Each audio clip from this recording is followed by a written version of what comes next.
Now let us understand how GIS is used in real world. One example I already gave you is how in Ola, Uber, Swiggy we are using GIS. Now I'll give you an example from our civil engineering and real estate field.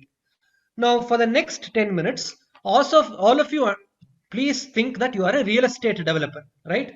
So what does a real estate developer do? I'm sure all of you are aware. Real estate developers will buy big areas of land. Say they will buy 100 acres of land and then they'll divide it into smaller units, 30 by 40 sites, 30 by 50 sites. They will do the approval and then they will start selling these sites. Now, when they're starting and selling these sites, you need to have a system to map and manage your data. Now, let us understand what is the problem in real estate and what is the solution that GIS can give. So, I'll just share a quick video. Yeah, I'll just play this. So, now assume you are all real estate developers, and this is what happens in real estate. You have invested your money, you have purchased the land and also done the development works. You have also completed the approval process and your project is now ready for sales. You give an advertisement in various media and you put up your layout map on your website. I think there is some issue with the audio. I'll just replay with the correct audio. Just a second. As a real estate developer, you have invested your money, you have purchased the land and also done the development works. You have also completed the approval process and your project is now ready for sales. You give an advertisement in various media and you put up your layout map on your website. A customer is interested in your property. He then gives you a call regarding whether the site is available, what are the site sizes and what is the location, because your map is not interactive on the website.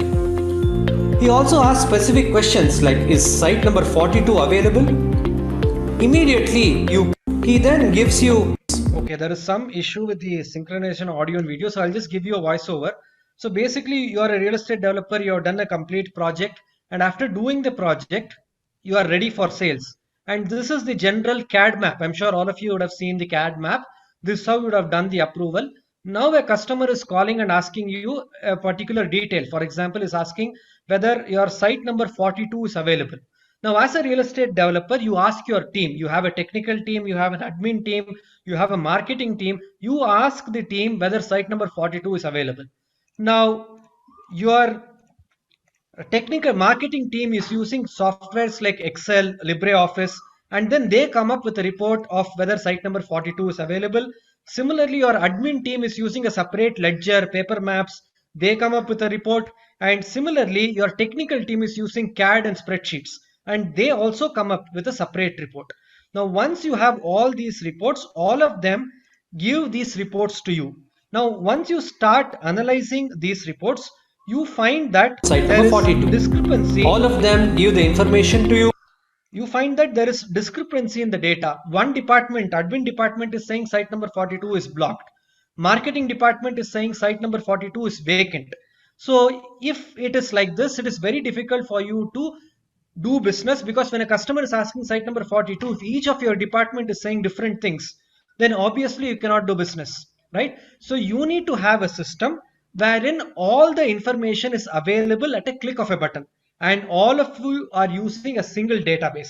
That is where you can use your GIS. So now this is a real world application, and what we have done is we have put the map data. I hope you're able to see my map screen. Let me just share my map screen. Yeah. So what we have done is we have taken your CAD file. I'm sure all of you would have seen CAD file in your engineering, and you can take this CAD file and exactly put it onto the Google Earth. Can you see this? We have exactly put it onto Google Maps by a process called Geo Referencing. And once you put it on the Google map, now see what happens. If I go and click on a particular site, for example, site number 272, if I go and click on that, this says site number 272. Person who has bought this is Shivaram. His registered site, it is 1500 square feet. It is east facing and it is phase 2. Now please see what happens if I click at site number 247. Please see this 272 was 30 by 50. 247 again 30 by 50, but a different name. Now if I click on 283, 283 is see 50 by 80 and it is vacant. Now let us come back to the definition of GIS.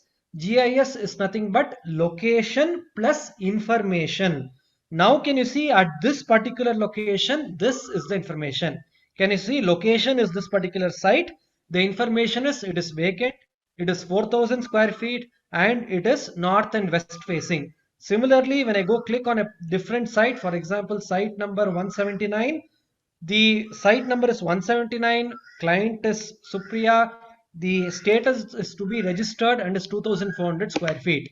So now do you see the connection between location plus information, right? So to represent location in this particular map, what have I used? Have I used point? Have I used line? Or have I used polygon? Please see this. To represent the sites, I can use point, line or polygon, but I have used polygon. Why polygon? Because site is a closed figure. So to represent a real estate site, it is much better to represent it as a polygon. And if I click on the polygon, I get all this information, right? So now coming back to the definition of GIS, GIS is nothing but location plus information. To represent my location, I can use point, line or polygon. And to represent information, I can use numbers. Please see this. I can use numbers, I can use text, I can use special characters, right? So to represent information, I can use all these things. Now, the information need not be just text or numbers. I can also represent information as a photograph. For example, you are a real estate developer, you are selling this particular project, your customer calls and asks, is there water in your project? Then immediately you can tell them, yes, there is water. This is the exact location of the water tank. So now when you click here, you can see the exact location of the water tank. The photograph is there and the location is also there. Now go back to the definition of GIS, location plus information. The location here is represented as a point and the information is a photograph, right? Similarly, if I want to show some development works at this location, what is that? So if I go click here at this location, this is how the project looks. Similarly, if I have to show a house at this particular location, this is how the house looks. So again, location plus information. To represent location, I can use point like this, or I can use polygon, or I can also use line.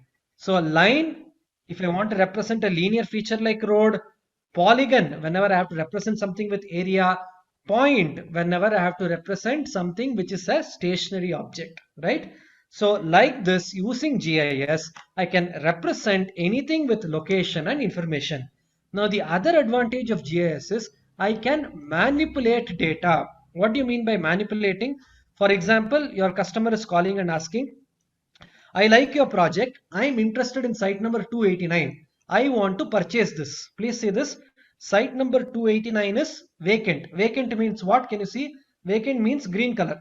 Please see this. Vacant means green color. So now he has paid the money and he has purchased this.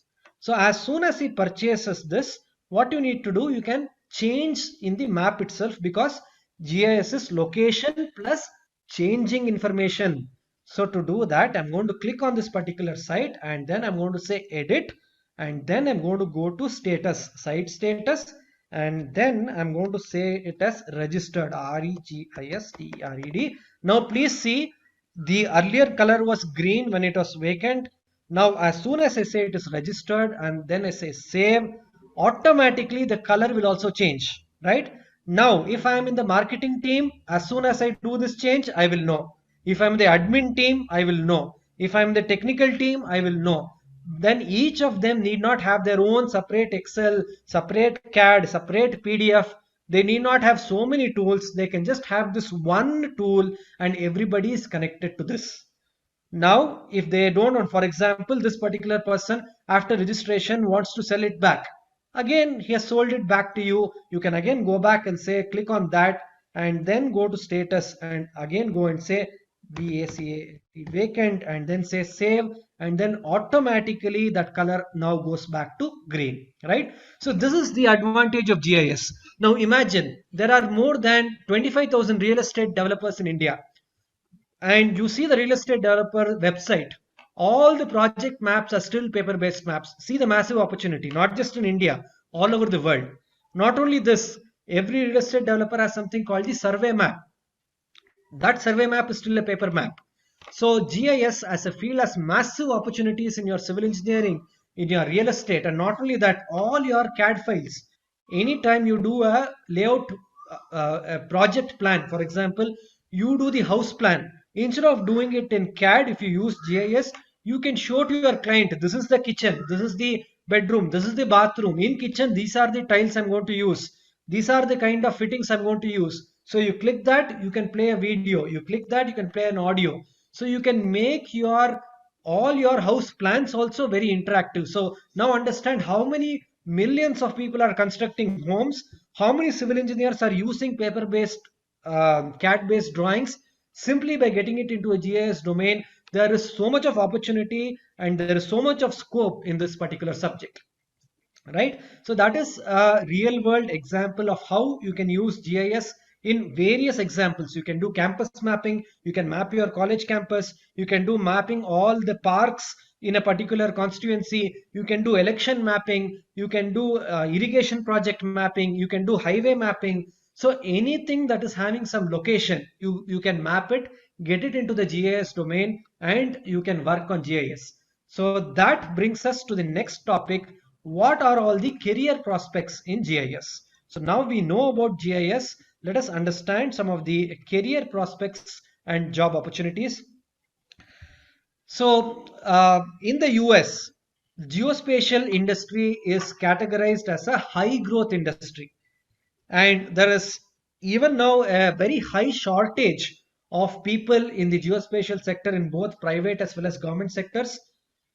The US Department of Labor considers three major technologies as emerging technologies. One is nanotechnology, second is biotechnology. Along with that, now our geoinformatics or the geospatial technology is also one of the emerging technologies which the US Department of Labor is considering.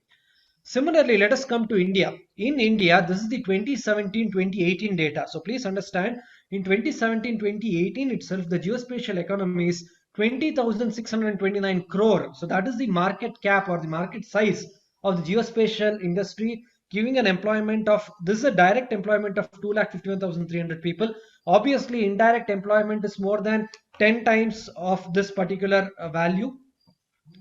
And similarly, if you come to the growth of the geospatial sector, if you see the growth of the geospatial sector from 2014-15 to 2020-21, we are effectively growing at more than 12 to 13%. So can you see this is the amount of growth from around 5,000 crore to 11,000 crore is the market cap of a geospatial sector. So obviously this sector is growing much faster than some of the traditional sectors, which will also tell you that the job opportunities for working for someone as well as starting something of your own. So many of you here want to start something of your own in future.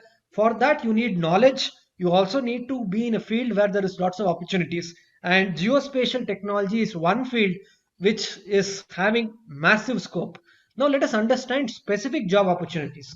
So if after doing my civil engineering and doing my masters in geoinformatics, where will I get job? So you will get job in these different domains. One, you can become a geospatial analyst.